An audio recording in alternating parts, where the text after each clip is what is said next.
right, so it's 4 o'clock. Should we get going? Thank you all for joining the Salem Center for Policy on a discussion on Friedman's essay on the social responsibility of business. Today we have with us, let me just make sure I have my notes right here, Tom Gilligan, Hoover Institution Senior Scholar, and also former director of the Hoover Institution, and also the former dean of the School of Business here at McCombs. So thanks for joining us, Tom. My pleasure. We have Laura Starks, professor of finance, and also former dean of the McCombs School of Business. Hi, Laura. Thanks for joining us. Thank you. We have Raji Srinivasan, professor of marketing, and also associate dean for diversity and inclusion at McCombs. Hi, Raji. And Professor William Fuchs, from professor of economics and finance, also the McCombs School of Business. The panel will be moderated by Professor of Finance Sheridan Titman, and Sheridan's going to start and sort of manage the progression in the panel here.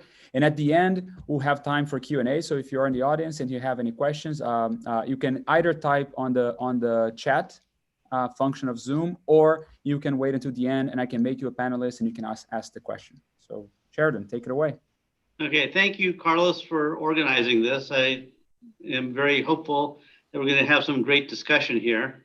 The question we want to answer, or at least address in this panel discussion, is basically how do corporations and how do investors make decisions? On one hand, we can think in terms of corporations acting to maximize the value of their firm to the shareholders. On the other hand, we could think in terms of corporations that have broader objectives that also include the interests of various stakeholders, which we're going to be discussing. So just to frame the question, I wanted to think about decisions in a couple of different categories. The first thing I wanted to just mention is we can think in terms of ethical behavior. This is behavior that, we might think behavior is just simply inappropriate behavior for a variety of reasons. For example, a firm might violate an implicit agreement with its employees. For example, I hire a number of employees over the years. They think they're going to be getting great health benefits going forward. The firm has a few financial difficulties, and they think that a good way of getting themselves out of trouble is perhaps renege on what they've been promising the employees. Okay, we can view this as an ethical problem. We might think, gee, why isn't, there's legal ramifications for that? And I think that's going to be something that we will be discussing. The distinction between reneging on implicit agreements where there's going to be a legal framework for regress versus one where there's no legal way of basically dealing with the problem. The second thing I think we should be talking about is the basic concept of externalities. And I want to think about externalities, two different dimensions. One is pollution or carbon. Anything that's going to affect the environment is something that we want to talk about. Okay, the other is what I'll broadly talk about in terms of discrimination. Okay, the reason why I'll think about discrimination as an externality is that if companies are discriminating, it's going to have an effect on the overall society, and companies are going to want to think in terms of, what are their policies going to be on things like pollution, discrimination, all sorts of broad issues that corporations think about. Again, I want to distinguish between behavior that can and cannot be addressed with legislation. Okay, the third thing I just want to bring up, because we see it a lot in the popular press and we see it in the academic literature, is the idea that firms can do well by doing good. Okay, so that not necessarily a trade-off. There's a lot of good things that firms can do that's going to enhance their reputations and it's going to improve shareholder value.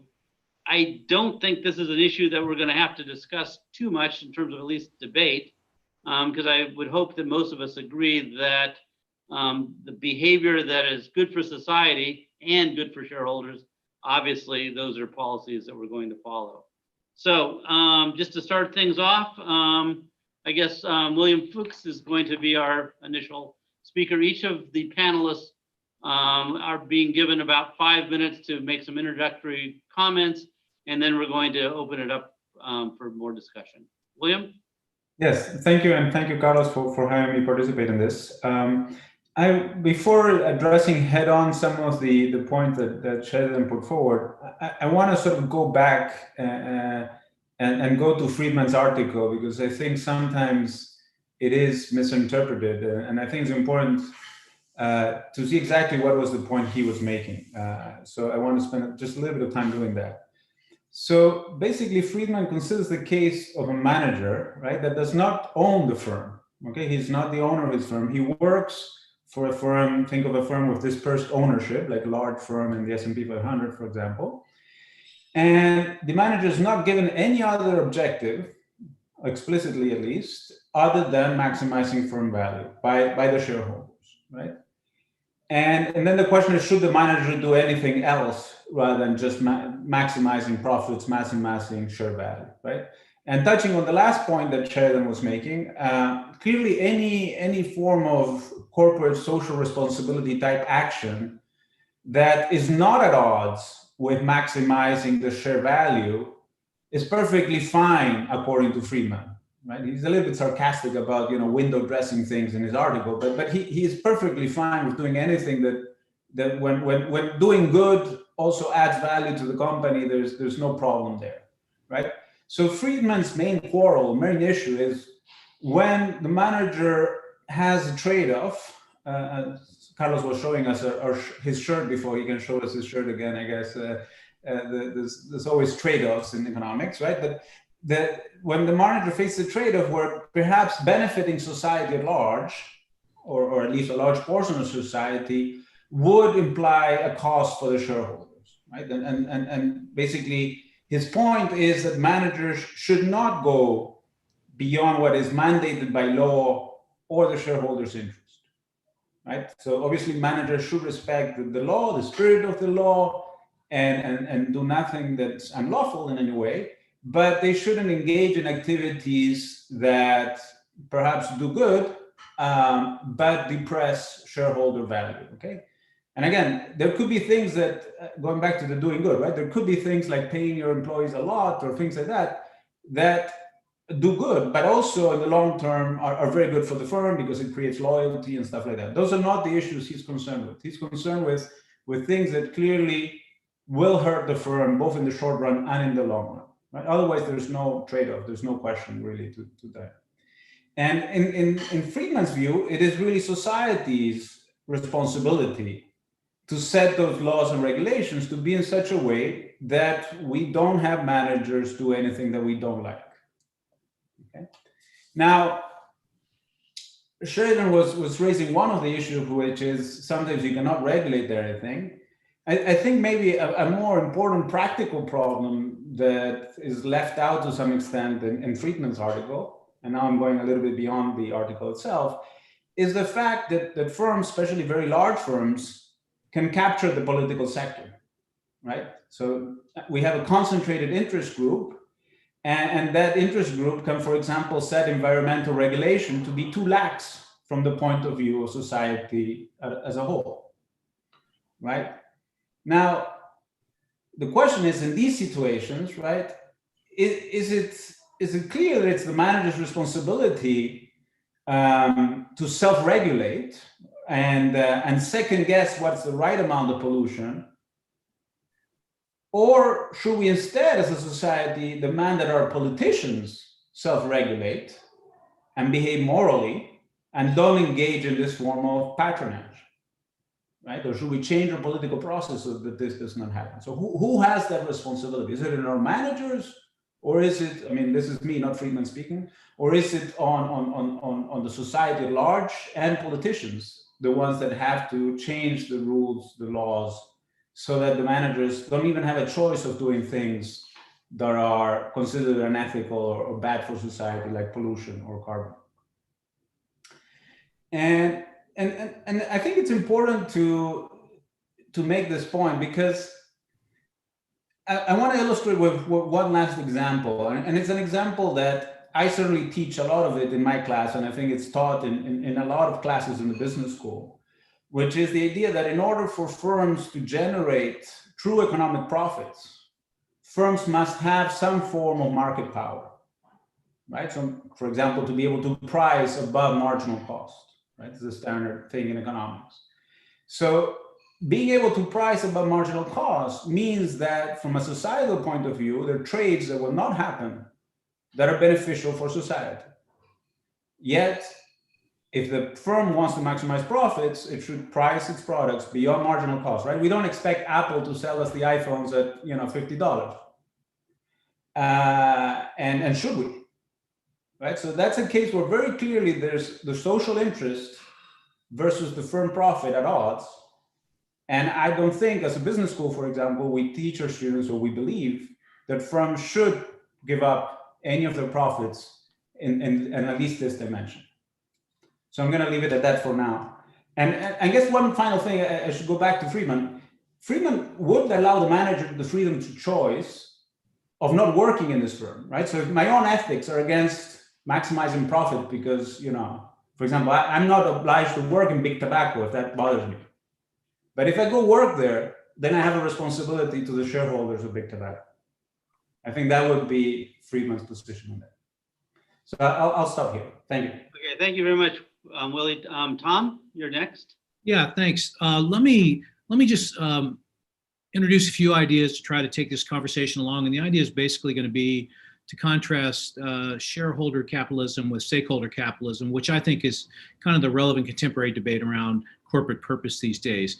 Now, just, again, Willie gave a good summary, but the summary of Friedman's argument, of course, is that, social responsibility is to increase its profits while conforming to the rules of society embodied in its laws and customs.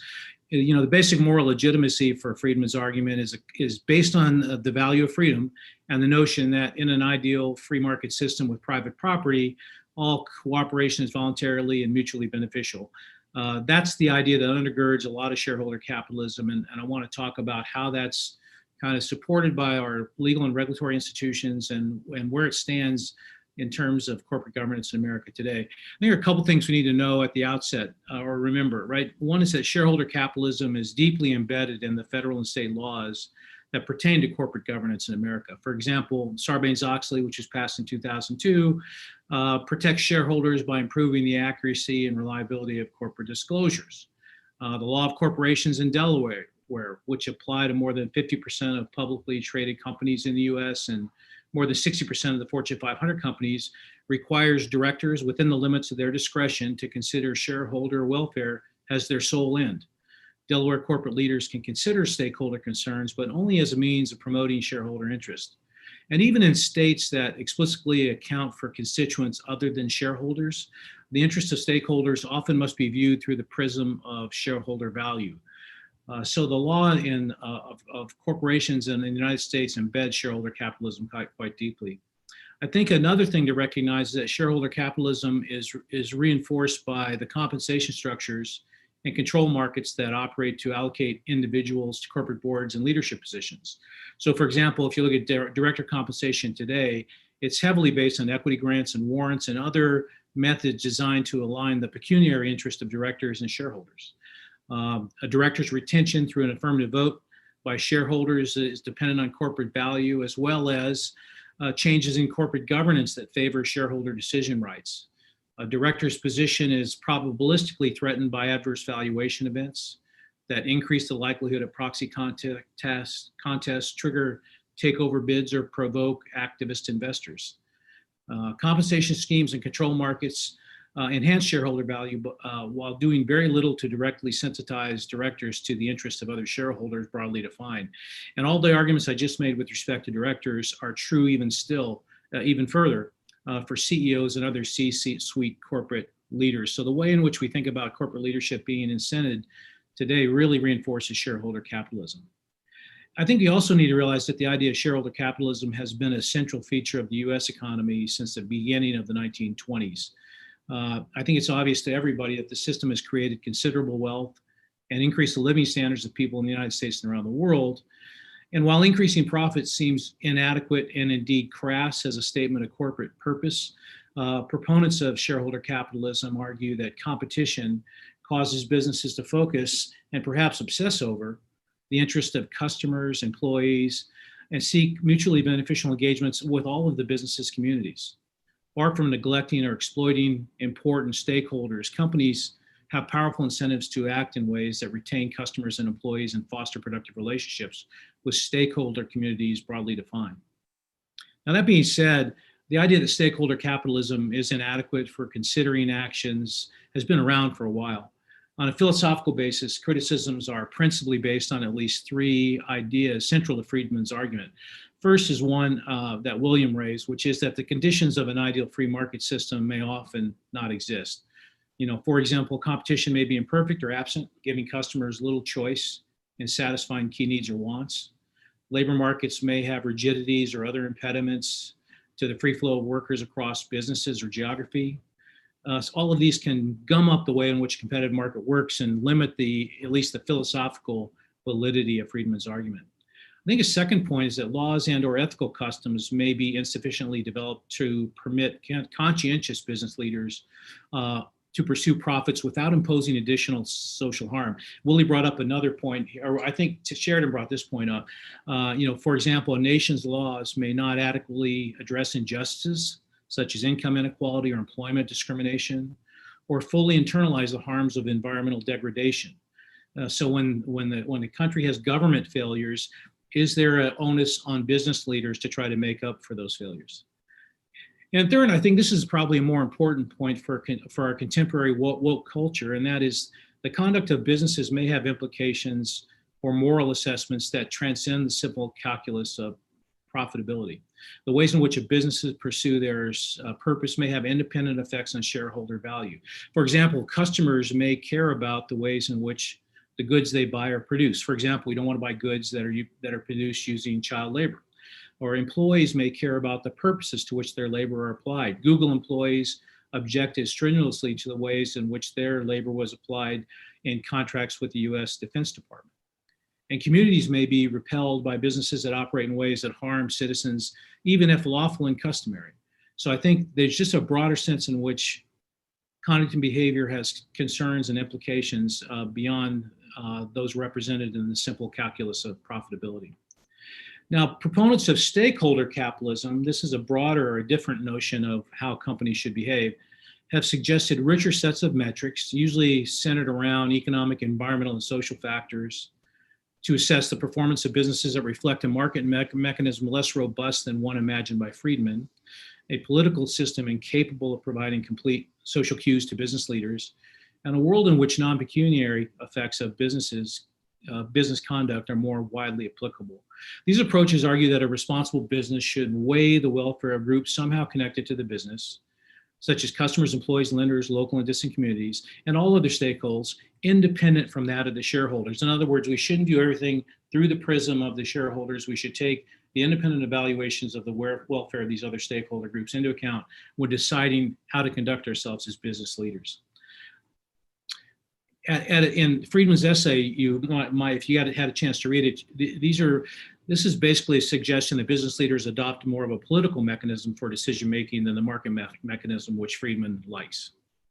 Now, here's a point I think that others are going to make today, and this I think is a really interesting observation to make. And you really need to understand that most methods for promoting shareholder capitalism currently practiced in the United States are mostly or wholly consistent with shareholder capitalism, and that they primarily require disclosing the risk associated with economic, social, or environmental factors for the purposes of protecting shareholders. And let me give you a couple examples. BlackRock is an investment management and advisory firm. They have standards by which they use to vote in proxy contests for companies. They believe that well-managed companies will deal effectively with the material, environmental, and social factors relevant to their businesses. However, BlackRock goes on to say, we do not see it as our role to make social, ethical, or political judgments on behalf of our clients, but rather to protect their long-run economic interests as shareholders. So that's an interesting point, this growing movement to provide additional information to shareholders about a business's ESG footprint. This has also been taken up recently by by the World Economic Forum in their recent publication of measuring stockholder capitalism. But all of this can be understood as disclosures made to enhance long-run shareholder value by allowing them to more fully assess the risk of a business. Now, this is something I think William pointed this out, Friedman wouldn't have any objection to, and of course, none of us should have an objection to this. I want to, if you guys can bear with me, I wanted to read something just very briefly. This is from the Davos Manifesto of 2020. It's called The Universal Purpose of a Company in the Fourth Industrial Revolution. It's written by Klaus Schwab. Klaus is the founder and executive chairman of the World Economic Forum. And they've been the chief proponents and cheerleaders, I think, for a notion of stakeholder capitalism. Here's the simple paragraph that he provides to give us a succinct view of his view of shareholder capitalism. The purpose of a company is to engage all its shareholders in shared and sustained value creation. In creating such value, a company serves not only its shareholders, but all its stakeholders, employees, customers, suppliers, local communities, and societies at large. And here's the punchline. The best way to understand and harmonize the divergent interest of all stakeholders is through a shared commitment to policies and decisions that strengthen the long-run prosperity of the company. Again, you get this notion, I think what Sharon would say, of costless CSR as embedding what's central to modern stakeholder capitalism, at least in the sense of what the World Forum has to say. Here's, I think, a kind of an interesting question, but I think it's a question for the future and maybe for our immediate near future. I think a more fulsome idea of stakeholder capitalism, one that permitted costly CSR, would require legal or regulatory challenges in the US. For example, the SEC could mandate or encourage executives or board members compensation based on ESG metrics such as those previously discussed. The law could require that certain board members be chosen from and represent the interests of particular stakeholder groups. And for example, Senator Elizabeth Warren in the campaign last year has proposed that 40% of US public board members be representatives of companies' employees. Along those same lines, one could imagine membership on boards allocated to local and national politicians to represent the interest of their communities, or to activists on climate change or on social justice in order to represent those ideas too. Now, in my view, it's hard to see how importing the pathologies of the political process and pluralistic governance into companies will enhance the dynamism and wealth-creating properties of capitalist enterprises. But I think that's where the debate on corporate governance is going to go, and it's going to be an interesting time to watch and see how that develops. Thanks, Sharon. Okay, thank you. Laura? Okay, so Tom said a lot of what I was going to say, except that he said it from a different perspective. I don't see as much of a division between the shareholder primacy view and the stakeholder capitalism view. So the Business Roundtable came out last year with a restatement of their corporate purpose. And the main part of their 2019 statement says that, and I'm going to summarize it here, the businesses share a fundamental commitment to all of their stakeholders, and in this statement, they specifically mentioned customers, employees, and suppliers. And they go on to include their shareholders as stakeholders, as another stakeholder. But they do state that they are committed to generating long-term value for the shareholders who provide the capital that allows companies to invest, grow, and innovate. And the statement also says that each of the stakeholders is essential and that they commit to deliver value to all of them for the future success of their companies, their communities, and their country. And this statement caused a lot of distress by a lot of people. Because it seemed to make the shareholders less than being primary here. I would argue that this statement really is not that different from the Business Roundtable statement on the purpose of the corporation that existed from 1997 until August 2019. And I'm just going to bring up two sentences from this statement. In the statement, they said that the paramount duty of management and of boards of directors is to the corporation's stockholders. But they also said the interest of other stakeholders are relevant as a derivative of the duty to stockholders. So if you think about it, in general, corporate executives need to consider all of their stakeholders highly. And as Tom pointed out already, if they don't value the stakeholders, if they don't try to do right by them, they're going to leave. So for example, customers will go to their competitors, their employees will leave for other jobs, and the suppliers will find other businesses to which to sell their products. So admittedly, this is again, as Tom so eloquently talked about, you have to assume that there are other jobs, other businesses, and competitors for the customers and suppliers and employees to go to. So we do have some perfections, but this movement of customers, employees, and suppliers away from a company could take a long time, but it would happen. And if you think about today's world, where information flows so quickly and companies' transgressions are so rapidly spotted, that you do see customers, employees, suppliers moving.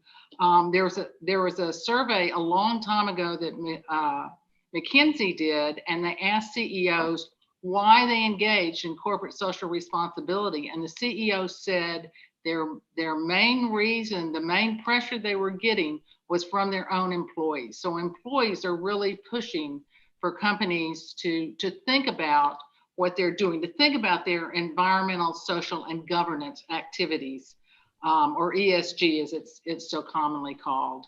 And if we think about universal owners, which are very large institutional investors that often own a little of every public company around the world, an example would be the Norwegian Sovereign Wealth Fund, which owns more than 1% of publicly traded companies around the world, except for the ones they've decided to exclude from their portfolio due to unethical products or unethical behavior. But these universal owners face the externalities that Sheridan was talking about of what some companies may do to other companies. And because of that, the universal owners closely examine the environmental, social, and governance actions of their portfolio companies and pressure companies to in a sense, do the right thing, or really to not misbehave in terms of environmental, social, and governance actions. One example is this year, well, I shouldn't say all, but many institutional investors have particularly been putting pressure on companies about their treatment of their employees in the face of COVID and their actions with regard to climate change. So ESG has become very important. Tom quoted Larry Fink from BlackRock, and I think I will also give a quote from Larry Fink, where he said, "Society is demanding that companies, both public and private, serve a social purpose. To prosper over time, every company must not only deliver financial performance, but also show how it makes a positive contribution to society. Companies must benefit all of their stakeholders, including shareholders, employees, customers, and the communities in which they operate." So I'll stop there. Okay, thank you very much, Laura. Raji, you're our last panelist. Thank you. Thank you all. Thank you, Carlos, for inviting me to this panel. And I'm going to take a slightly different perspective. Like William, who interprets Friedman from a broad perspective, I'm going to sort of interpret Friedman's essay based more on its foundations, its broader foundations. But unlike William, I'm going to come at it from a non-finance and indeed a marketing or a business perspective. I have two sets of arguments that I'd like to sort of offer to the group. One is a set of arguments based on grounds of logic in Friedman's essay. And we have to note here that this was done in 1970. I'm a sort of a believer in the Kuhnian logic of new information coming about, behaviors of actors. And my second set of arguments are based on the relevance or irrelevance of this doctrine, given significant changes, I would say, in the US environment. So what I'm really going to talk about is about the US environment. And you will see some strains of what I'm saying relating to, what Tom raised and definitely what Laura was just talking about. My first concern is based on the logic, and I'm sort of reading between the lines of what he says. And one of the assumptions that Friedman makes here is an assumption of value neutrality and rationality of individuals. I know this is probably, an undergirding of everything now that we speak about, but I think this is important because we know now from the work of Herbert Simon, Amos Tversky, and Dan Kahneman that individuals, whether they are managers, consumers, or owners, are cognitive misers, and they use, heuristics without consideration of all the information on hand. And I think this has implications, and it relates back to something that Laura was talking about and what Larry Fink said, which is, what if managers and owners of businesses do not measure outcomes by profit as measured in dollar terms? And we do have examples of such corporations in plenty. I'm going to say Hobby Lobby, Chick-fil-A on the right, because they are expressing values and they are taking actions that might seem, to be sort of not, affecting or having effects on profit. And, William did make a point about short-term and long-term profits. I'll assume that, it's all net present value of discounted cash flows. Or on the right, you have somebody like Apple and Google and Nike. So this is one of the things that I feel that if you read the essay, he's fundamentally saying that everybody's rational, you just pursue profits. If your shareholders want profits, the manager pursues profits. But I'm saying, the actors, both the manager and the owners, may have values that they bring in, unfortunately, in the hurly-burly world of how business operates. My second set of concerns are based on changes in the environment. And I think when Sheridan was talking about, what he'd sort of like the panel to focus on, you could think of these in the domain of externalities. So one of the assumptions that Friedman talks about is there are established constitutional, parliamentary, and judicial provisions and a legislative function of imposing taxes. And I think Tom alluded to this as well. But I want to make an opposing point of view, which was it was likely never the case that everyone, especially businesses, paid their fair share of taxes. One might even argue, as some very prominent people do these days, that smart people, managers, owners, do not pay taxes. And there are mechanisms in play where tax evasion is pretty egregious among large businesses, Amazon, Apple, Starbucks, who set up, offshore offices to avoid paying taxes. So then a logical question here is, what are the obligations of businesses that don't pay their fair share of taxes, however we define it? And I'm not making a case for whether they should pay or not pay, but if you assume that the legal system for collecting tax is different from the market system, which I'm saying is not the case, and as you'll see in my next point. So should they be off the hook for not paying their fair share of what they're using? They use roads to get to work. They cart their material around the country, airports, FDA, FAA, NIH, and so on.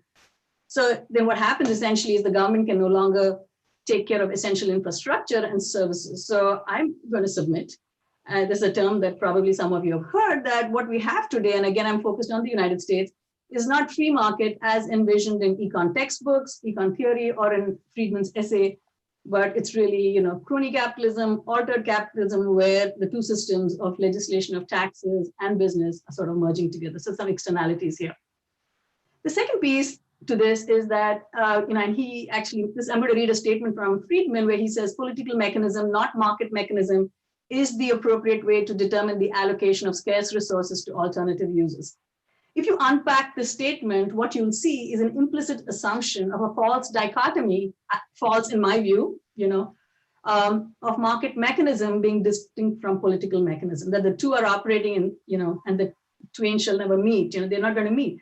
But as we well know, at least in the past 15 years, and the market system is intertwined with the political systems through lobbying, through sort of a quid pro quo of legislative favors back to businesses. So that I'm going to submit there are externalities again between the political system and the market system. So we had the Citizens United ruling in 2010, which argues that businesses are people too, and actually goes against Friedman, who says corporations are not persons. So this essentially gives a free rein to businesses to sort of engage in the political process, sort of removing the separation of markets from politics. The second piece is corporate lobbying, which has tremendously grown. If in fact, these are systems which are intact and we can worry about or not be concerned about the governance, I would say that the evidence that we have for corporate lobbying suggests the opposite. Center for Responsive Politics says that in 2019, the extent of corporate lobbying was $3.2 billion. And if you look at that graph, it's only going one way. So one can assume here that by just evidence that smart managers are investing in corporate lobbying to increase their businesses' profits by changing political systems, which in turn change market systems from where they derive their rent. So again, there are externalities. The last 2 points I want to make talk about one of the things, which is that instead of worrying about whether managers will be paid more and adequate compensation, I would say the opposite. What happens if corporations managers hire the lowest cost labor to produce products at the lowest possible prices to make profits, whether present profits or future profits? I think we've seen some examples of this in the past decade. Child labor sweatshops in third world countries, as Gap Inc. and other retailers did, only to face consumer boycotts. This goes back to Laura's point about how consumers, employees are sort of demanding things from corporations, or even more egregious, sell as much as you can of the product, sometimes, an addictive product, to as many consumers as fast as you can with an intent to increase profits. This is, for example, what companies like Purdue Pharma did with painkillers for the past 2 decades, with disastrous effects on health and livelihood of US consumers that the government has to pick up, and lawsuits will actually destroy the business. The final point I want to make really has to do with Friedman's assumption of a pure price competitive environment, that firms set prices, consumers seek the lowest prices and don't care little about other product attributes. I'm going to say as a marketing professor that that's not quite how many product markets operate. Branding, the statement of a brand's value proposition based either on tangible product attributes, price, or intangible attributes, including values, is sort of very much in sort of the way business principle operates in marketing settings. Indeed, such successful branding is the reason why 70% or more of the top 100 most valuable brands in the world, according to Interbrand, are US brands. And if you see that list, these valuable brands include low-priced brands, well-performing brands, luxury brands, and many of them do not have the highest objective product price performance ratios. In other words, and maybe this is sort of echoing what Laura was saying, a growing proportion of consumers, that includes people like us, patronize brands of higher prices, even lower product quality for value expression reasons, including, for example, racial equality or ethicality. We all know that consumers buy Nike products, their sales increased, their stock price went up because Nike openly and aggressively supports racial equality, a value that these consumers espouse or aspire to be. And yes, some of you are probably thinking other consumers boycott Nike products, even burning the products they've purchased to express opposing value. So managers are taking a risk in this value expression. And maybe going back to the externality point of view, in the socially connected world of the 2020s, these value expressive statements of brands are amplified at low or little cost by consumers on social media. And again, through employees. So the market for employees is also sort of vitiated by that. So I might argue that managers and owners with insights on consumers and foresight may take risks engaging in what Friedman might observe or consider to be socially responsible, but this might actually result in long-term loyalty, retention, and profits. Yes, it's risky, but that could be something that actually increases shareholder value, but may be seen to be socially responsible behavior. Thank you, Carlos. Thank you, Sheldon. Okay, thank you guys very much. I felt that what I got from the panelists are very general concepts, and I'm going to want to pin you guys down a bit more. And also, I want to steer away from, again, examples where firms do well by doing good. Obviously, there's lots of reasons why it's good for the firm to do the appropriate things. The employees are happier. Our customers might like us better. There's all sorts of reasons. But I want to talk about trade-offs, situations where we lose value by doing what we think is the right thing. So I want to focus on that. I'm going to try to pin you guys down with very specific examples. Okay, so my very first example, and this was in the news quite a bit in the last couple of weeks, a major European oil and gas company basically said that they believe that global warming is indeed a serious problem, and they no longer want to be part of the problem, they'd rather be part of the solution. Okay, so they unilaterally made the choice to slowly get out of the oil and gas business and move towards renewable energy. Their view is that they've got a comparative advantage on things like offshore wind because they're got a lot of experience on offshore platforms, and that's going to be very important for offshore wind. They've got a huge engineering operation, so there are things that they can do well in this new line of business, but everyone agrees that for a major oil company to make this shift is going to be, not particularly good for the shareholders.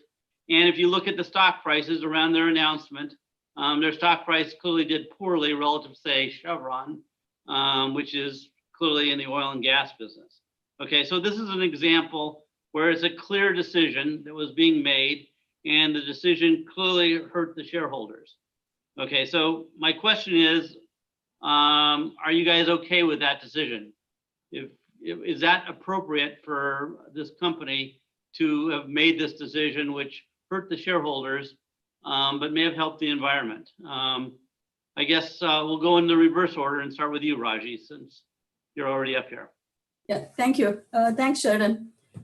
So I would argue in the following way, and I'm not sure that this will You're going to have a fairly brief answer because we're going to okay. go through. So I would say, yes, it makes sense because in the long run, they've made some assessments about the future cash flows. So I would say yes. If you're looking at the shareholder value. Again, I don't want you to say that that it was a good business decision and in the future it pays off. It's clear that it was not a good business decision if we look clearly at just shareholder value. It hurt the shareholders, the stock price was hurt, and perhaps we're going to have a better environment in the long run because of that. Sheridan, you don't know that it hurt the shareholders. Maybe the shareholders that day were informed by BP's management how dim they thought their prospects as a traditional oil and gas firm were. Okay, that's another interpretation of what that stock price can mean. Right. I agree that we can make that interpretation. I agree with that, Tom. I want you to assume that it does hurt the shareholders. Here's a better one. There are companies out of Silicon Valley that pay money to tree farmers in Arkansas so that they can claim to be buying carbon offsets so that they can be green neutral or net carbon neutral, right? It's clearly an attempt to try to conform to a social value, which is reducing environmental harm or associated with carbon, that has no business implications whatsoever. There's nothing Google does that relies upon trees being built in Arkansas. Okay, so that seems to me to be a classic example of a costly CSR activity. Okay. So my question is, can I just respond in a 10-second response? What if some shareholders decided that they're going to not buy this company's share if, maybe they were responding to that as well. So they have a bunch of shareholders and they were appealing to one set versus the other. So they're making trade-offs. That's all that is possible. I want you to assume that it hurts the shareholders because again, CSR is all about trade-offs. And if you tell me there's no trade-offs, then there's no need to have the discussion, because I think all of us are going to agree that if I can help the environment and help my shareholders, we're all for it. So that's not a controversial stand. I want to look at a case where you've got to ask, this is the trade-off. How do we want to deal with that? I mean, this is what Friedman is basically asking. Friedman would say, Friedman's not okay with BP making this choice or Google buying carbon offsets. It hurts the shareholders, and it's not their, they're not in the business of cleaning up the environment. The question is, do you have an alternative opinion on it? This is an opinion question. There's not a right or wrong answer. It's what's your opinion? Okay, well, I actually agree. I agree with Tom's reaction to the BP. I think that's the more probable thing of what happened than that. Laura, you're not allowed to do that. I want your opinion, assuming that the share price is hurt. But I disagree with the underlying premise of that and your underlying premise that corporate social responsibility has to have a cost, that there has to be a trade-off. Laura, I said that it doesn't always have a cost. And in the cases where it doesn't have a cost, we all agree. The question is, in the cases where there is a cost, I want to know whether we agree or we don't. That's my question. Well, see, I don't agree with Tom. So I agreed with Tom on BP. I don't agree with Tom on the Arkansas forest because what companies have to think about, like a widget manufacturer, they have to not only think about the widget and where it's going, but they have to think about the inputs into the widget and the disposal of the widgets. And Right. so it makes sense to me that they would then, plant trees in Arkansas to make up for the carbon that they are putting out. Okay. Okay.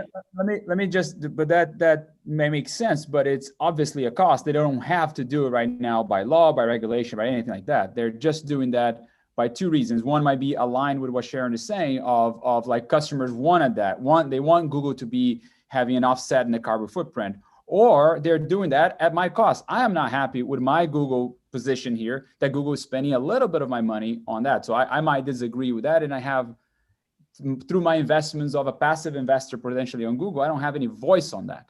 That's the thing that worries me the most on this, but I'll shut up and go back to the panel. Okay.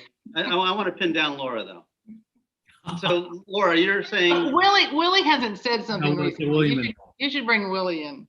no. I'm just surprised that I can't get you guys pinned down and actually giving me a yes/no answer to a yes/no question. It's I answered.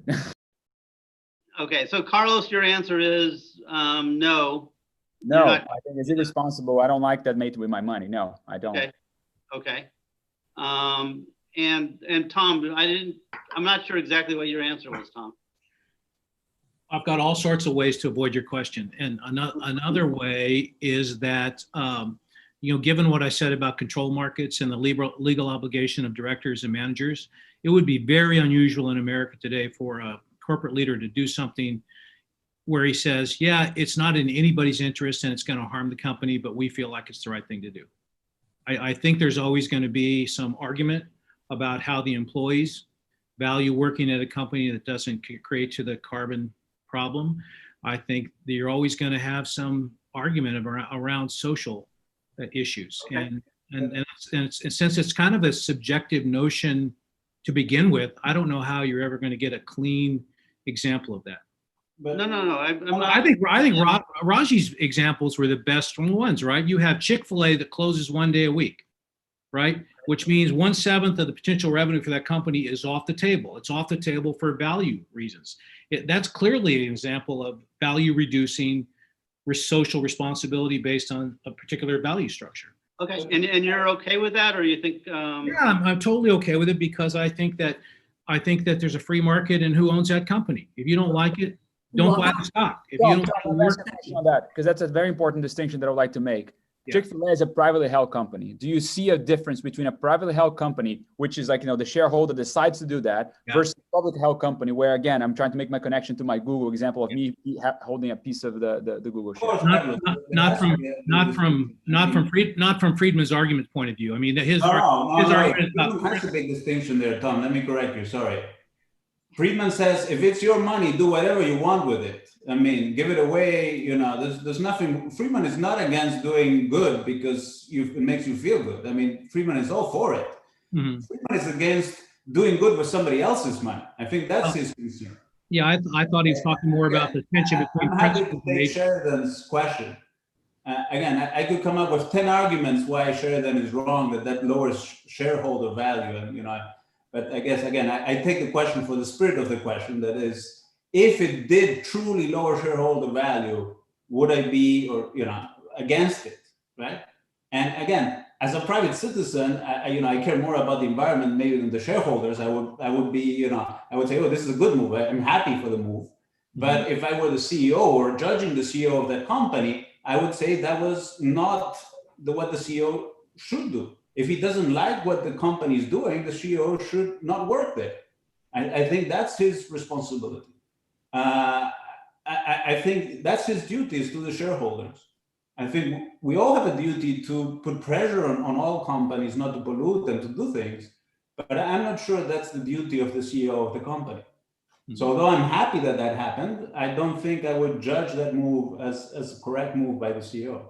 Unless we can come up with an excuse, and we can all come up with excuses why that was good in the long term. But let me, Sheridan, can I respond to this very quickly? Yeah. We appoint CEOs, and then there are agents for the shareholders, and then are we double guessing what they're doing? In this instance, maybe Google needs to get employees who are 22 to 27 who can work in Facebook and who can work in Instagram and every other place. And they're going to work in Google, and they need those coders, young coders, only if they get the carbon offset. So in some senses, maybe there are more externalities in the CEO's decisions than is evident in this one instance of an action. Okay, so now that we've got the easy example, let's go to a more difficult example.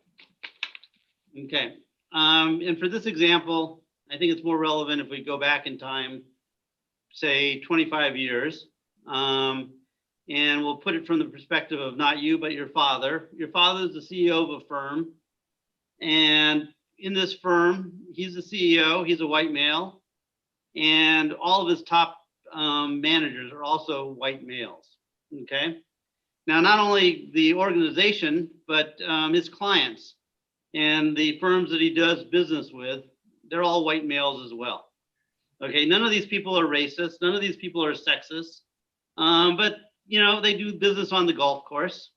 And you do business on the golf course, they go out to bars together, they go to football games together, they do all the white male stuff together when they're doing business. And that's just the way business is done. And again, we're talking about 25 years ago. Now, your father, he's starting to have some concerns about this. And he's basically saying, I might want to transition into a more diverse management team.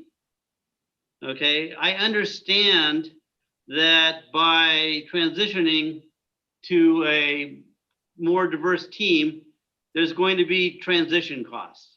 Okay, some of our clients are going to have some problems with us. We're going to have people that aren't getting along as well. We're not all playing golf together. There's going to be some transition problems. It's going to hurt our shareholders. And I'm going to force you guys to take that as a given. I don't want you to say, no, that'll help your shareholders. I'm going to say, no, it hurts our shareholders. I know it's going to hurt my shareholders. But let's say he has a daughter and he figures, I'm willing to take a hit to my shareholders because someone has to do it. We have a very unfair culture, and we need to do something to transition from what I think is not only an unfair culture, but an unhealthy culture. And whichever firm, makes the move first is going to be finding a cost, but somebody has to do it, so my firm has to do it. Okay, Laura, do you have any problem with that? Well, would you tell your father, what are you doing? You're not acting in the interest of your shareholders, or would you say go for it? First of all, I just have always said that if my mother had lived today, she would in fact be the CEO of some large corporation. Right. So I don't have a problem with this. I think, but see, I think your basic premise is wrong. I think that this company would be viewed as a forerunner and would get more loyalty from. Is it possible that there'd be a company that loses money by doing this? Well, yes, but they probably aren't that well run. Or we're selling white robes, and we have a specific white male clientele. They may not like it when I have a diverse workforce. Well, I also think there are businesses that do what's right because they think it's right. And yes, there may be a trade-off in losing money, but you should do what's right.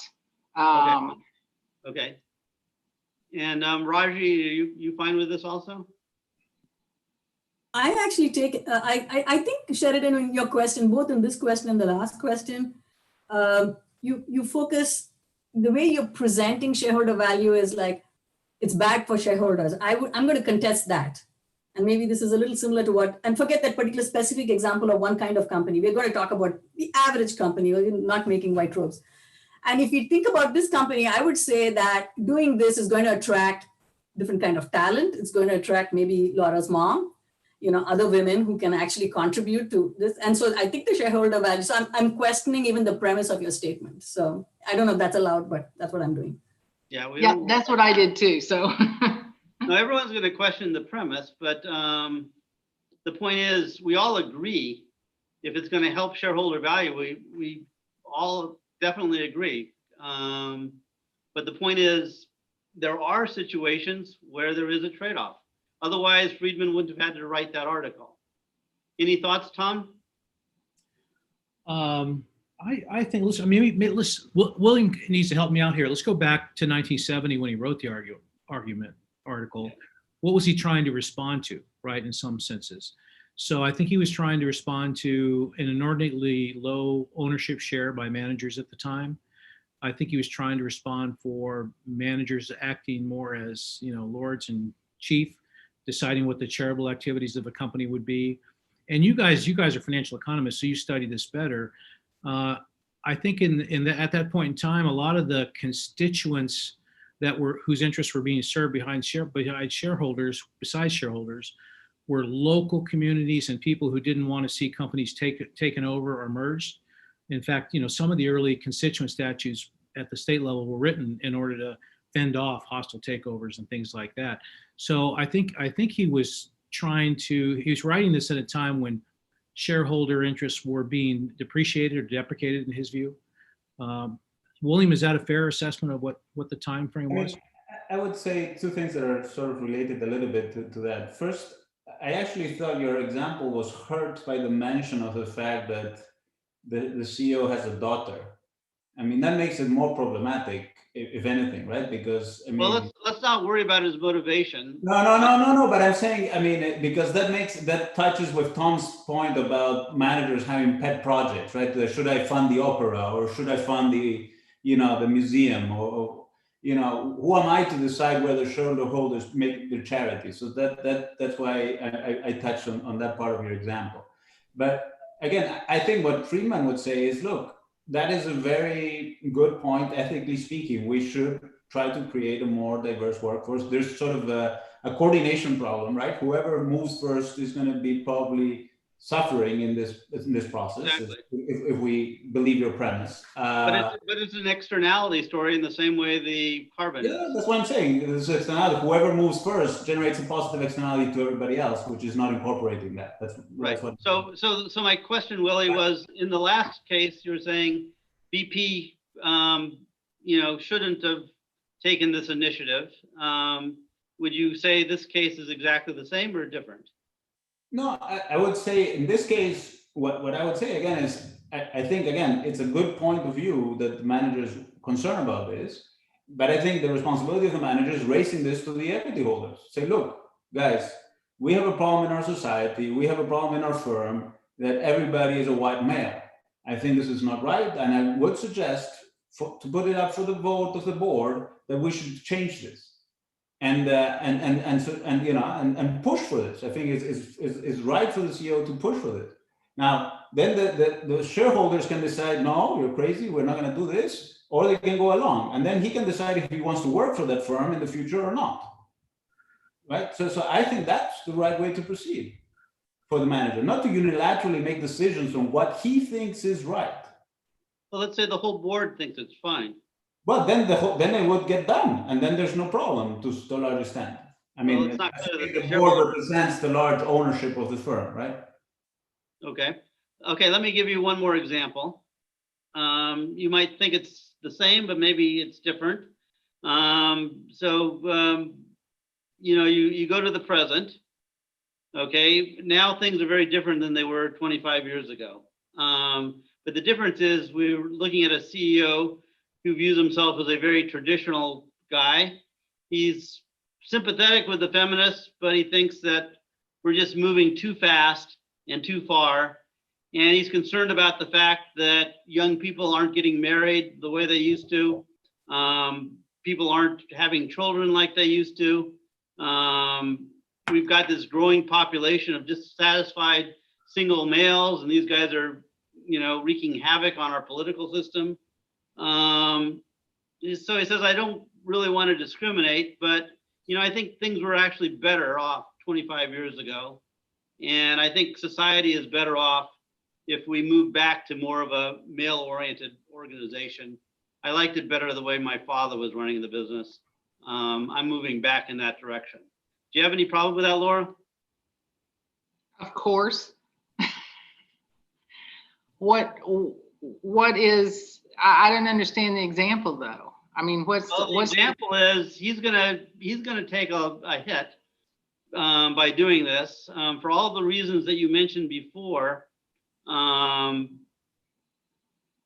You know, the firm value may go down. It's one thing to bear the cost of the transition to make my workforce more diverse. He wants to do the opposite transition and make his workforce less diverse because he thinks that all this diversity is hurting family values and it's corrosive to culture in general. So he has a different view of culture than you do.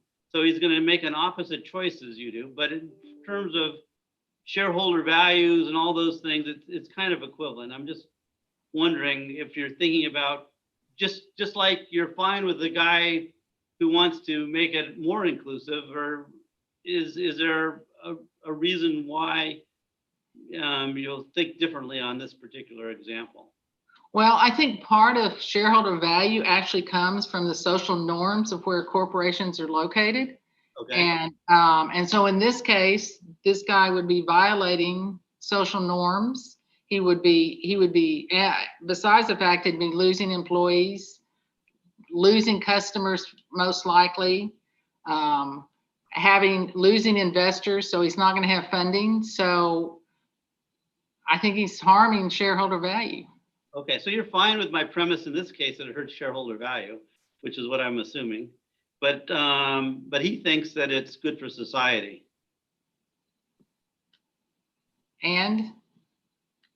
Well, I guess that's the whole question, whether or not we believe that top management should be able to do things that hurt shareholder value because they think it's good for society. And is the answer yes, if I agree with them, or what? Well, again, I have trouble with the premise of your question because my premise is it does hurt shareholder value. Yes, but it hurts shareholder value because it's not consistent with the norms of what people want. I mean, you know, it's shareholder value in some sense. I would say in Europe is very different from shareholder value in the US because there are different social norms. And so what affects shareholder value, and there's research on this that show that institutional investors affect shareholder value, and it's affected by the social norms from where they're from. Okay, so in some sense, your answer is that shareholders are part of society. Shareholders have social norms, and we should assume that the firm should be managed in a way that's consistent with the social norms of the shareholders and the society in which they operate. But that violates the premise of a trade-off, because again, you're talking about the shareholders being aligned with the principle. So you're trying to come up with examples where the principal and the agent are at odds, and none of them, the people in the panel, are disagreeing with you in pretty much every example that you come up with. So here's an example. Let me try an example here. No, wait, but I think Sheridan is making another point that's very relevant, which, and let me put it differently. I think I'm understanding Sheridan, which is who can decide what is the right thing to do for society? Is it clear that the shareholder has this crystal ball that knows what's right? I mean, and he went to a bit extreme example. He could have made it a bit harder. And again, you know, it could be that, you know, in apartheid South Africa, white firms were perfectly fine with discriminating blacks. And, you know, I don't think we necessarily agree that that was the right thing for society. And, you know, so, or you know, even the US 40, 50 years ago, I think a small minority or relatively sized minority was being oppressed and discriminated, and they did not agree with a lot of policies made by the majority of shareholders of firms. So I think that's the point. I'm sorry, Sharon, if I'm interpreting you, but I think that is partly the issue here, is that who has the right to say, I have the view of society? I think that's a very difficult position to have. Sheridan, I just want to actually talk about Laura and say something else, which is maybe shareholders and owners have boundaries. They don't operate in vacuums. They operate in societies where there are norms. And it might be, and these norms change, there are cycles, right? So, racial equality, gender equality, or whatever those issues, marriage equality, whatever, we may not like it, I may not espouse it, but there is a momentum that determines the boundaries of shareholders' actions or managers' actions, whether the two are the same, exit and voice, there are all of these things. So it's a constrained kind of situation that shareholders have. So it's not a conversation that can be had here and, okay, I think they're constrained. I mean, I think that I'm going to stop here. Carlos, you wanted to say something. Yeah, I want to say something. Let me try to change a little bit, just because we have two people in the panel that were CEOs of institutions. So both Tom and Laura ran institutions that are stakeholder institutions. They don't have shareholders, and they have a very ill-defined objective function. And when I say ill-defined, is that we don't know what our bottom line is, right? We have a mixture of different things that we want to accomplish, and it's a very hard job from that perspective.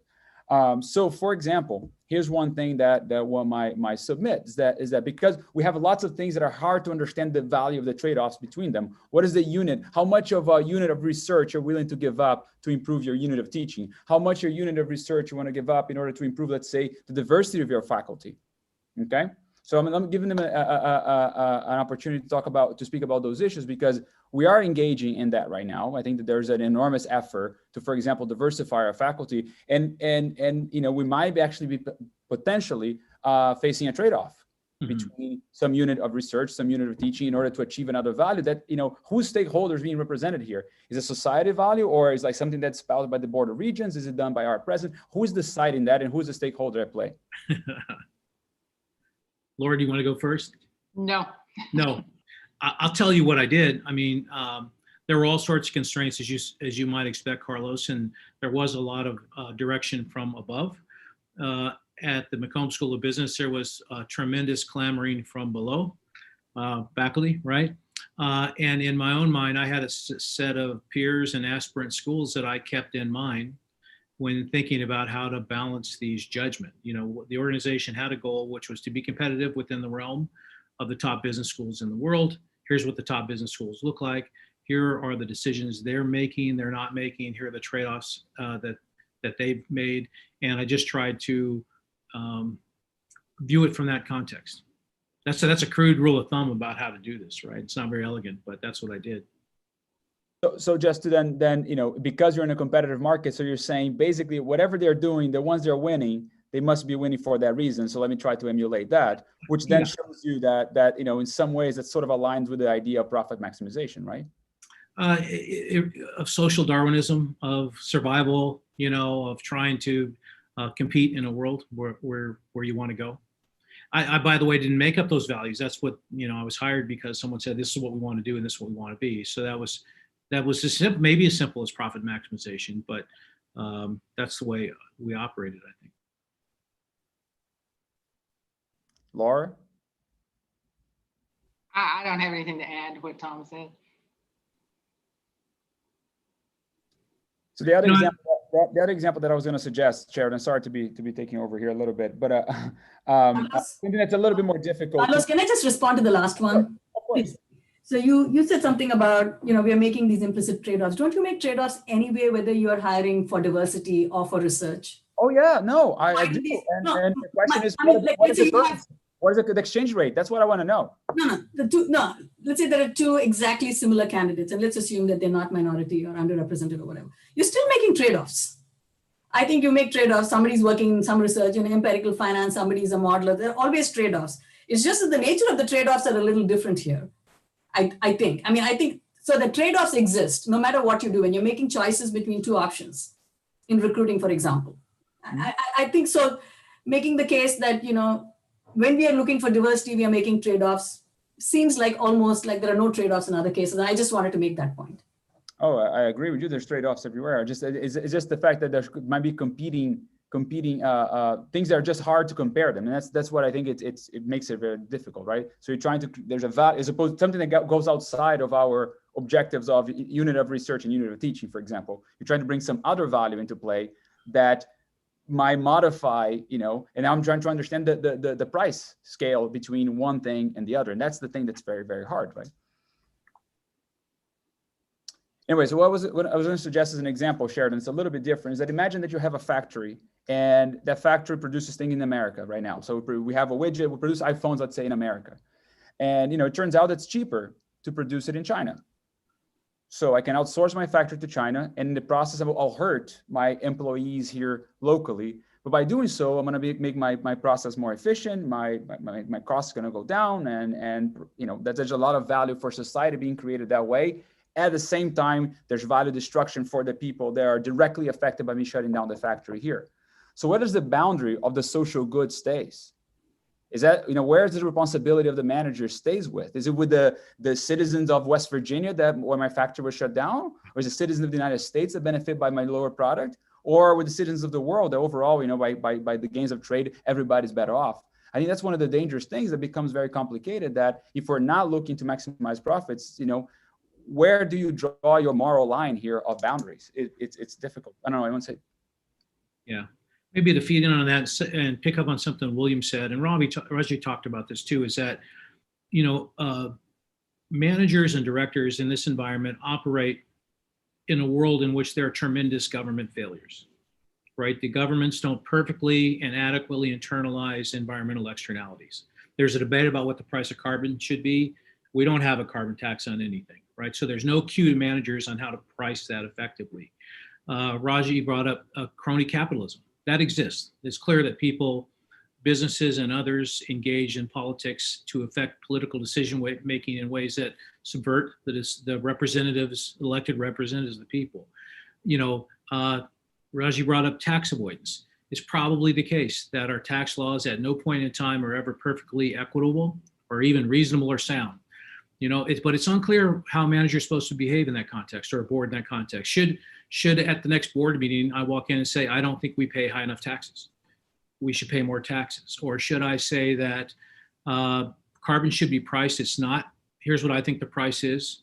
We should factor that into our production models and charge customers higher prices. Are those things that corporate leaders are equipped to do? I don't think so. And I don't think it's reasonable even to ask them to engage in that level of forbearance on a unilateral basis. And but I think Raji said this most. Raji's right. The problem with Friedman's argument is that the conditions of an ideal economic and political system really don't exist out there. The private property is attenuated everywhere you look, and it makes a corporate decision maker's job hard. In an ideal world, I would like to see political leaders provide business leaders more cues on how to price these unpriced costs. I don't think it's going to happen, right? Which means we still have this conversation going on in the future.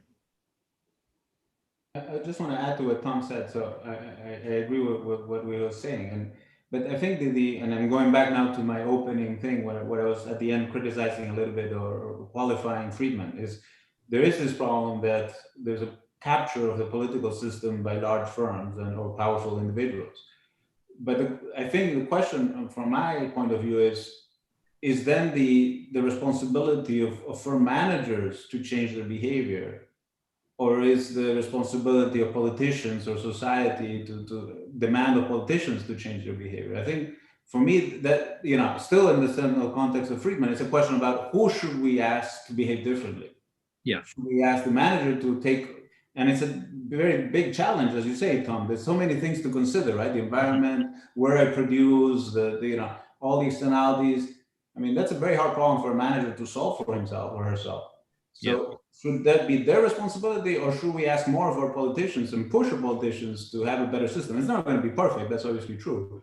But should our emphasis be, where should our emphasis be? I think that's to some extent my question. Mm-hmm. Mm-hmm. I think it should actually be with the managers. It's not clear to me government should be making all of the decisions, and again, I'll go back to, it depends on the society within which you're operating as to what are the appropriate social norms and the decisions that ought to be made. So, Can I just Sheridan, just one point to Williams. I think, you know, Friedman approaches this more from a normative and a prescriptive sort of angle, which is this is what managers should do. Whereas I think managers are operating in a really mucky world, and they have to deal with political systems that have failed and things that don't work and consumers that want certain things, and they do the best they can. And this is what you'll end up seeing, which is, you know, not efficient at all or effective for the shareholder in the short. Okay. I want to follow up with both the pollution case or the carbon case and Laura's insights on social norms. It seems like in the pollution case, that's something that the political system should be able to address. You know, we've got all sorts of parties involved in trying to come up with a price for carbon, and one interpretation is, gee, the political system is broken. They haven't come up with a price of carbon that I agree with, and therefore the companies should basically be using a different price for carbon than the political system has come up with because they don't agree with the political solution. Now, again, I guess I'll go back to Willie on this. Are we supposed to be second guessing the political answer just because we don't agree with it? Now, when we go to the other examples, we're talking about social norms, and that's something where I could see that maybe we can observe what the social norms are. We want to act in concert with these social norms for the reasons that Laura suggests, and maybe that's not such a political decision. The politicians aren't deciding the social norms. They're being decided independently in some sense. And I think Laura's point is that we're living in a society where we're basically supposed to be acting consistent with the norms, and they may be different in Europe than they are in the US. Now, I guess the question is, to what extent do we want corporate leaders to be second guessing the political process, and do we want them to be defining what the social norms are? That whole thing seems kind of undemocratic to me. I don't know if you guys think it that way or not. I would add, Sheldon, I want to go back also to another example that I think highlights more the problem with trying to make some of these decisions, which is, again, let me go back to the Apple example, selling the iPhone for $1,000 when the marginal cost is 100. Okay, so from the efficiency point of view of society, any economist you ask would say they should sell it at $100. Okay, that reflects the cost of producing the good. That would be the societally optimal thing to do. Now, are we saying Apple should not be trying to make a markup on their goods? Maybe not such a big one, but are we going to say firms should not try to make money and make extraordinary profits? I mean, because again, those profits usually come at a cost for society to some extent. And why do we accept the cost when it comes from a trade that doesn't get realized, and we don't accept the cost when it comes from extra carbon being produced? Those are two things that lower social welfare. One, because I don't get to have an iPhone, and the other one, because I get to have too much CO2. Now, I don't know why I should be more comfortable with one of those than with the other. It's not obvious to me. And again, that's what makes this, I think, a very delicate proposition to start in asking the managers to make calls like these. Right, but you feel comfortable with society in some ways passing laws that limit carbon emissions and limit monopolies gouging their customers. Yeah, I feel comfortable with societies trying to foster competition to lower profits. Yeah, I think that's what we should do.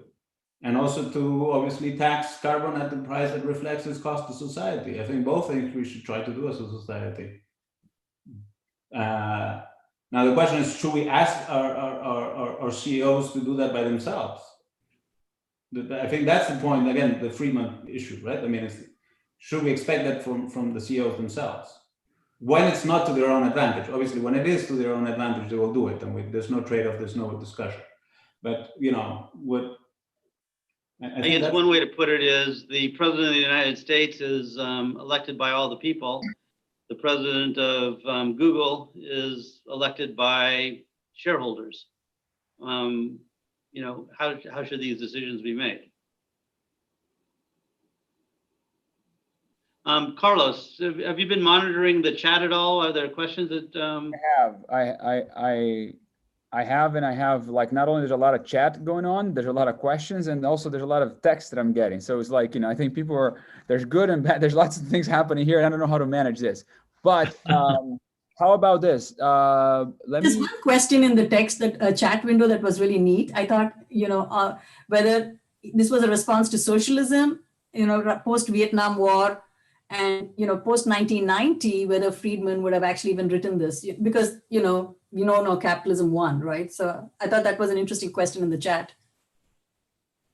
Yeah, no, I think that Friedman makes that point very clearly, right? That he's reacting to equating social responsibility to an attempt of a socialist takeover of our. And I don't disagree. I think there's a lot. I would say that there's a lot of that happening these days. I mean, the whole notion of a democratic socialism that's being put forward by a major party in the U.S. is I think very much aligned with that view that we need the political process to be more interfering more closely with the way corporations are run. I think the Elizabeth Warren example that I think Tom brought up in the beginning, that's exactly it, right? She wants to make a set of a statue of what companies how they have to be incorporated and how they have to behave in ways that are very different than we have right now. That would move away from shareholder capitalism.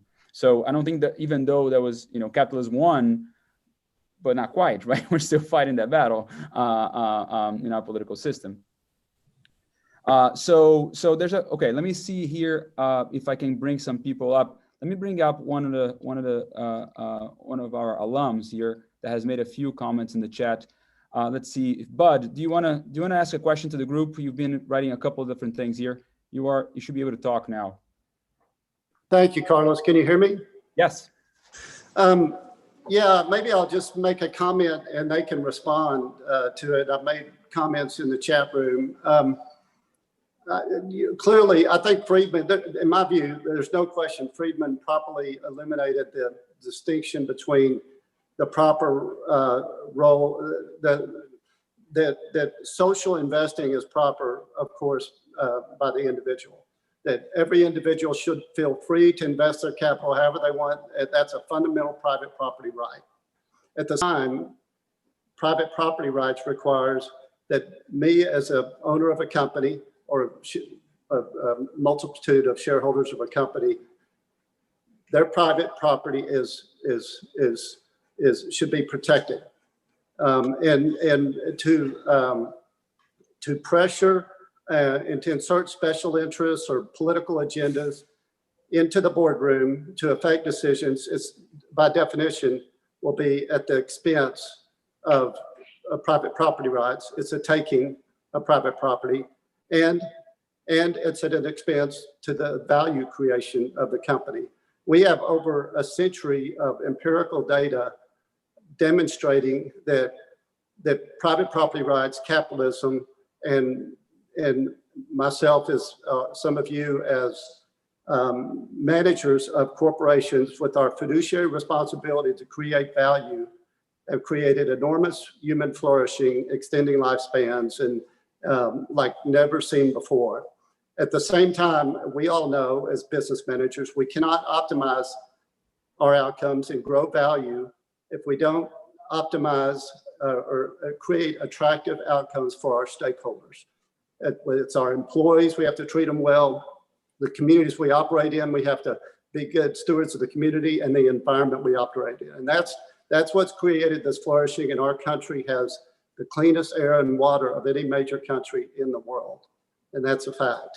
So the distinction that Friedman made is the right one, and that social investors investing their own capital can affect social change. They vote with their investments, and they can affect valuations, and they can affect company behavior, and they're doing that.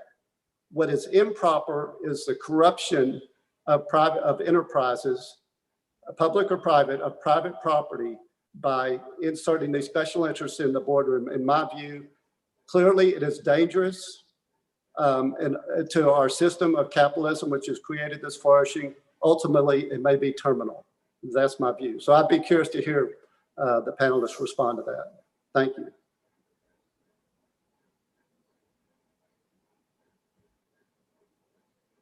Go ahead, Tom. Yeah, so I agree with Bud on the history, and the value of capitalism. And I also mostly agree with this point that which I thought was social objectives should be pursued and achieved through the political process. I think that's what Friedman had in mind in his argument. I guess the question I would have back to Bud is, how much faith do we have in the political process to aggregate or deal with the formation of social norms, as Laura said, and have those social norms reflected in law and regulation? I think that a lot of people think that the political process is mostly failed right now, that it doesn't have the capacity to solve the basic questions revolving property rights that would enable businesses to operate more effectively following their profit motive. I view that, and I put that back to you, Bud, more as a question. I think a lot of us don't have much faith in our political system right now.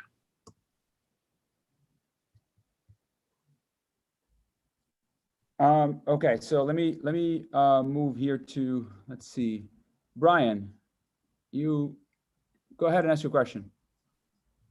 Brian Richter, sorry. Jimmy?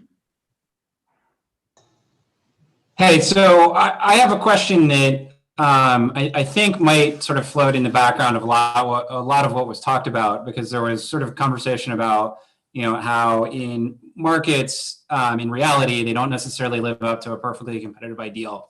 There was also a notion that was discussed by a number of the panelists that lobbying happens, which we know it does.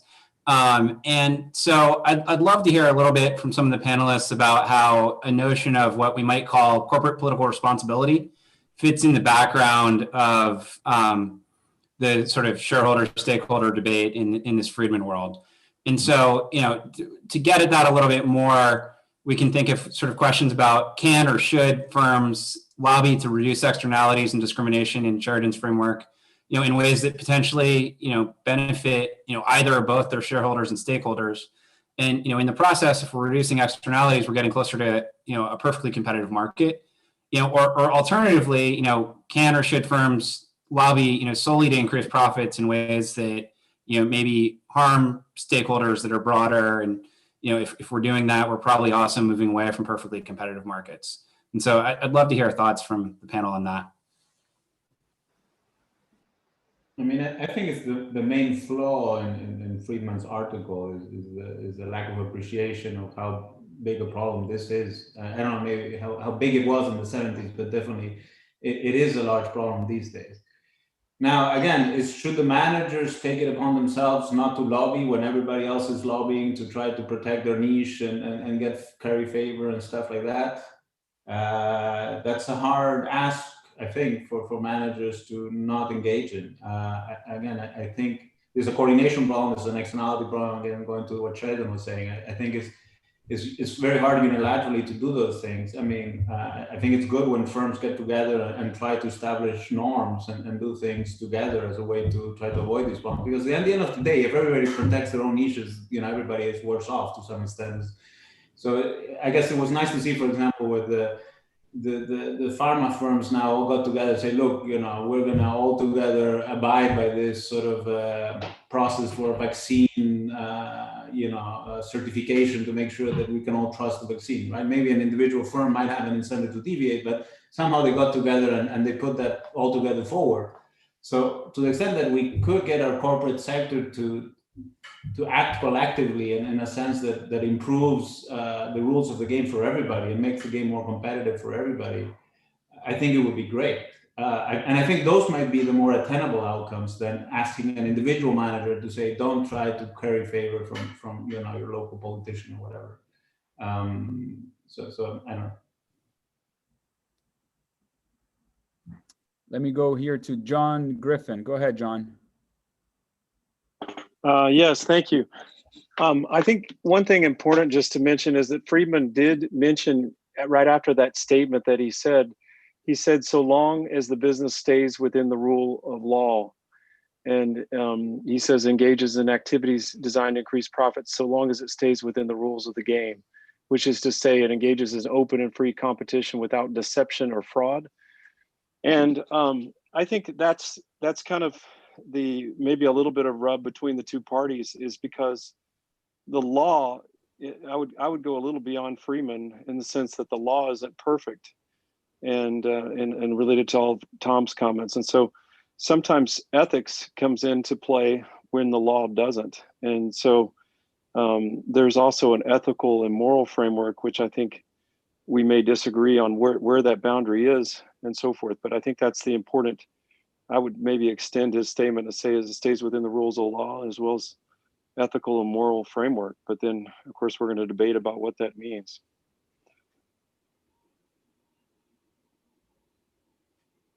Anyone want to comment on that? I agree with that. I think John makes a really good point, and I'll bring it back to my social norms that that they become very important in looking at corporations and what the managers are doing. Ramesh, you go ahead. Yes, I think we're being very unfair to Milton Friedman. Milton Friedman was talking about how to behave in a capitalist society. By that, he was talking about the primacy of property rights. So property rights and capitalism really talk about efficiency, not about equity. And what we're mixing today is efficiency and equity arguments. And that's what brings in this flim-flam distinction between stakeholder capitalism and stockholder capitalism. Either it's capitalism or it's not. What do I mean by that? If you're talking about capitalism, you're talking about the primacy of property rights. It's the stockholders who contributed capital. They're the residual risk bearers. Everybody else gets paid off before them. Therefore, the managers owes fiduciary duty to the stockholders. Workers don't sign a loyalty pledge to the company. If somebody else offers them a better offer, they'll jump.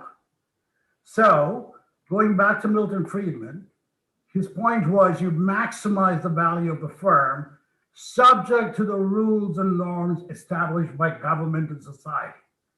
So we're not talking about unethical behavior.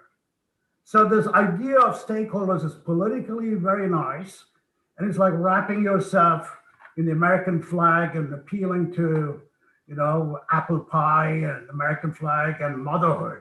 How could you argue about that? But that's missing the point, in my opinion.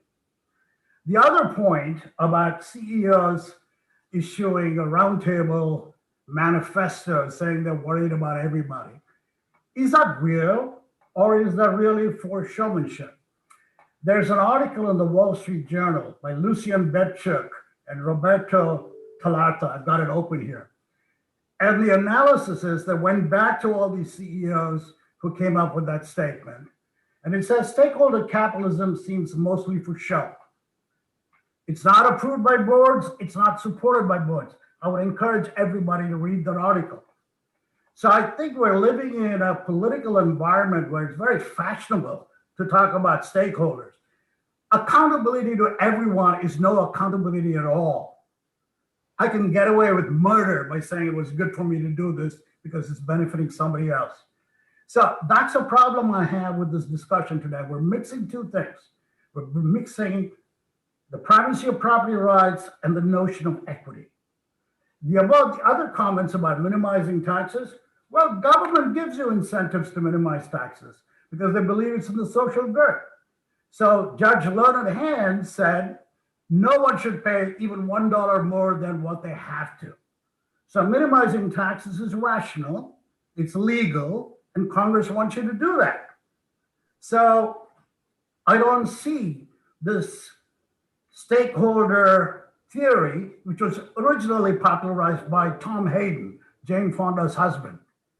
And then after he made the stakeholder theory famous, states like Indiana and Illinois passed stakeholder constituency statutes. They said it was unethical and it's too narrow, it's too focused on the stockholder, we got to broaden it. And the stakeholder constituency statutes ultimately were a paper tiger. They said, you can worry about everybody as long as it's ultimately in the shareholder's best interest. That is the law of the land, and that's what we're living through. Well, Ramesh, there is a well over 32 states have adopted what's called a benefit corporation.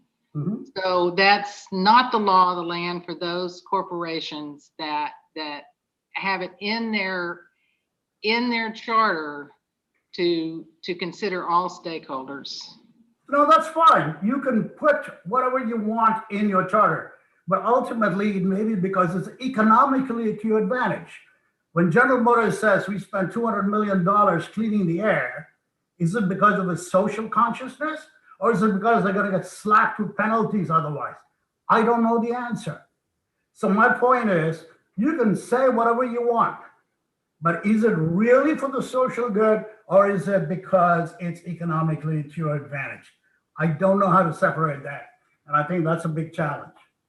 I agree. I think that is a big challenge. And I think, again, going back, it may also be because the stakeholders want this, because they have customers, employees, and suppliers and investors who are pressuring them to do this.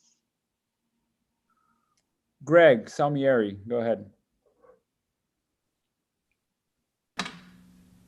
I'm unmuted, but I don't have. Okay. So when I was listening to the examples, they felt to me everybody was trying to squirm out of the examples, but I think one reason is that they were sort of artificial. They gave a kind of binary business decision to take some action that allegedly improves the world at cost to my shareholders, or to make an opposite decision that would leave the world in a worse state than I found it, but my shareholders would be better off. But it doesn't seem to me that business amounts to you have all these binary decisions. If I, who is running a business, am right, say, that having a diverse workforce or polluting less or something would improve the world, then in one way or another, doing these things would create value.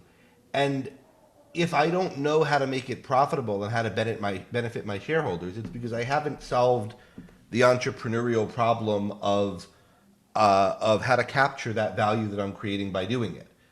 So it seems to me like we should be able to say comfortably in these cases, yeah, if what you're considering doing is changing your hiring policy to hire 50% people from racial minorities or something, and that would make your stock price plummet, you shouldn't do that. But if you think there's a real concern about diversity in that needs to be addressed, you shouldn't do nothing either. You should think about, if I'm right, this is a real problem, then there ought to be something I could do that would be profitable to address it, either at this company or by moving to another company that, which maybe should be the thin end of the wedge on that issue. And so I think if you assume the only response from your duty is to maximize shareholders is to say, let the world go to hell or let everything continue to be bad unless I do the allegedly stakeholder thing, it creates this pressure to think, no, that can't be the right choice. But there's rarely only one way to promote a value. And if it's a real value, there'll be some other way to promote it that might take a lot of work to discover.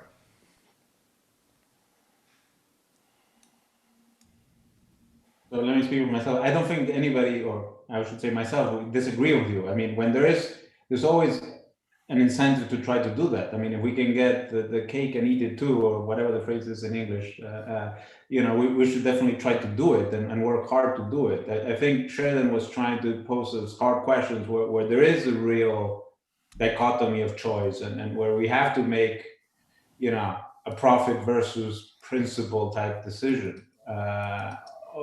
But I agree with you, Gregory, that the value, or maybe the question should be, okay, can we try to find situations that get us away from this dichotomy and we can find the win-wins? And yeah, you're perfectly right there.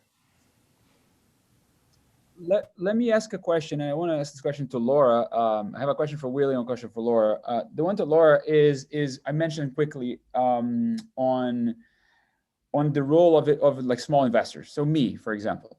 So I sit here and I sit on a passive investment. I buy, Vanguard, total market portfolio type stuff, right? So I have shares on lots and lots of different companies out there. And for example, I'm sure I don't know this, but I'm almost sure I have shares on Starbucks.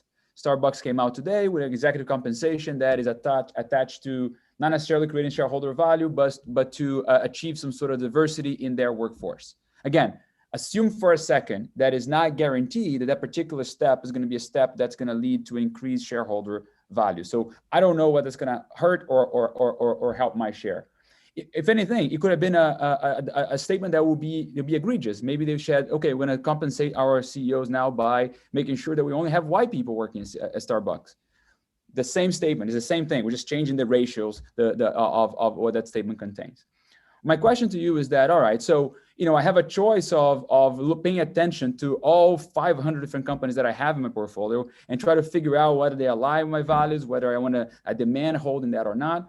Or if I can just assume that all those companies are maximizing shareholder value in the sense of money, they're maximizing my ability to make money, I don't have to worry about that. The moment I have to worry about those 500 companies, I cannot do this by myself. I don't have the ability or the ingenuity to go and look at all those 500 different perspectives and so on. I need to go pay someone to do this for me, right? So do you see a conflict of interest here potentially in the financial industry? The BlackRocks of the world, they're trying to tell us, yes, this is great, guys. This is great because that's going to generate now a line of business that's going to go away from this giant growth industry of passive investment that we created. I'm not sure so I heard what you said, but I didn't understand your question. The question is that by companies taking actions that might move away from maximizing shareholder value, I now have I need to, as an investor, I need to pay attention to all these things to check whether they align with my values or whether they are giving me money as a result. Okay. So again. So what you're saying then is that because of this, you have to pay a fee. Well, somebody's going to have to tell me, because I don't have the ability to go look at the 500 companies that I own right now to check whether they are doing things that are in my interest or in somebody else's interest. If I can assume that by law, imagine that SEC is making sure that every company is maximizing shareholder values, okay? They're trying their best to maximize shareholder value. If I can assume that, holding a passive portfolio makes total sense. But if I cannot assume that anymore, because everybody's trying to add their values into the decision-making part of the companies, I now have to pay potentially a portfolio manager to tell me, listen, these companies, or if, let's say, I don't like these values, so somebody that filters the values out of the returns that I can get. It just creates another layer of inefficiency of information somehow that makes, potentially a lot of profits for the financial industry, no? So, to quote Bill McNabb, who used to be the head of Vanguard, what he said is it's in their interest for the returns to be higher, for them to engage with companies to get higher returns. But they also, again, I'm going to go back to this long run argument. You're investing for the long term. And so what you care about is, well, what's going to happen to Starbucks over the long term? And it's not clear to me that this compensation isn't for a long term. I would assume the board has a fiduciary duty to the shareholders, and for them to come up with this kind of compensation arrangement means that they have thought through this, and they think over the long term that this is in fact the way to improve shareholder value. So you never agree with the possibility of a trade-off. That's the problem. And if there is a trade-off somewhere, I don't want that to reflect in my portfolio. Especially if I don't have the ability to go check where those trade-offs are across the board. Well, no, I will agree there could be trade-offs. Sheridan's example earlier about the negative trade-off would certainly be a trade-off, but I think that, and I do think there can be trade-offs. The CEOs can give too much money to universities, for example. So there could be trade-offs, yes. My hope would be that you have boards and you have institutional investors that are going to be considering those trade-offs and whether that's an appropriate decision. And my question to Willie was, you study contract theory. So you study contracts and you study how hard it is to get a contract that is complete, right? That's something that's part of isn't this whole notion of stakeholder capitalism, the idea of trying to bring in multiple elements to a utility function and having a hard time deciding the trade-offs between them? I mean, from that perspective of thinking about the contracts, not only the contract between the principal and the agent, but the contracts, I guess that's the main contract here that I'm worried about, right? How the managers and the shareholders, how do you see this moving forward and generating problems of litigation and so on? I mean, I think that the whole field of sort of organizational economics and incentives tries to understand this problem. I don't necessarily see a conflict with having employees have a seat in the board or something like that. I don't think that necessarily has to reflect any conflict. On the contrary, it might be a good thing in the sense that you can understand better what the other side is or what the other constituents are seeing, and I think that's a lot of what ends up happening in firms is not governed by formal contracts, right? I mean, there's a lot of what's called relational contracts or informal contracts, right, between a firm and its employees. Right, if you think about like our contract with UT is so, it doesn't say like a hundredth of what really we're expected to do, and vice versa, what we expect from UT. So all the contracts, also the relationship with suppliers, the relationship with clients, right? A lot of that is a long-term relationship, and it's not really governed by formal arrangements. So to some extent, giving a voice to these groups can actually be a good thing. And I actually teach an example where Toyota empowers their suppliers, and partly empowering their suppliers is a good thing for Toyota as well, because it helps Toyota commit to treating their suppliers well and making sure that they're in it for the long run. So empowering is not necessarily the same thing as leading to conflict. I think actually sometimes empowering could be a very useful and valid thing, especially if there's big asymmetries of power. That could be problematic because, again, we cannot trust. Sometimes you need, in order to be able to trust somebody, you need to be able to retaliate in some form, right? So for example, the fact that now information is so widespread, right? So that's a very powerful tool for example, customers, right, to retaliate if a firm hires child labor or something like that. Right, so this is, I don't see necessarily a trade-off or a conflict there. It obviously depends how it's managed. Sheridan. Yeah. Go ahead. If you want to close it up, or I think we ran out of questions here. I don't think there's anywhere else with their hands up. Okay, no, I think we've gone overtime. As a matter of fact, I found the discussions quite useful. I don't have any last words. I don't know the answers. I'm actually better at asking questions than answering those questions. And I think this was a useful discussion. My only criticism here is that I'm always surprised at how people don't like to talk explicitly about trade-offs. Life is full of trade-offs, and we've got to, make these choices. I think, as Laura's pointed out, as Raji pointed out, everyone's pointed out, that in general, we want to have companies act responsibly. I don't think there's any question on that. And in general, if companies act responsibly, they're going to be more valuable. And as Willie said, we might want to have shareholders on the board of directors. They do that in a lot of European countries because we want the shareholders to know that we're going to act responsibly towards our shareholders. Okay, I think the only real question is how much discretionary power you want to give to the CEO to make those choices. Because a lot of these choices are political choices, and these guys aren't being elected to make those choices. And so to some extent, I find this corporate social responsibility as in some sense anti-democratic. Okay, we've got a democratic system that says, we don't really care about global warming. I personally think global warming is a big problem.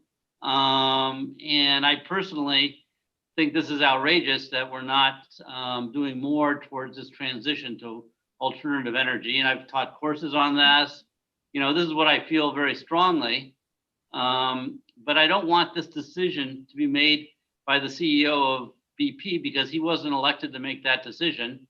And if we allow him discretion to make that decision, which I agree with, then I have to simultaneously say that I'm basically allowing him to make all sorts of political decisions that I might not agree with. So I think there should be some limits to sort of the discretion of CEOs to make decisions that are not in the interest of the shareholders. And again, I have no problem at all. I think Tom brought it up. He said, well, the future is that we're going to ask for representatives of the community on the board, representatives of labor on the board. I don't have any problem with those things. I know a lot of people will have problems with that because it will cause all sorts of problems. But the point is, we're not basically handing the CEO carte blanche to do whatever he thinks because he thinks he's doing good for society. I don't think that's his choice. But anyway, thank you very much for everybody for attending. Special thanks to the panelists. I thought it was an insightful discussion, and hopefully we can do more of these things in the future. And thank you, Carlos, for arranging for all this. Of course. Thank you. Thanks for everybody. And as I said, this is going to be available on our YouTube channel at the Salem Center. You can visit us at salemcenter.org and get information about this and all other types of things that discussions, etc., that we engage on a frequent basis. Good to see everybody. Thank you. Thanks, everybody. Goodbye. Bye.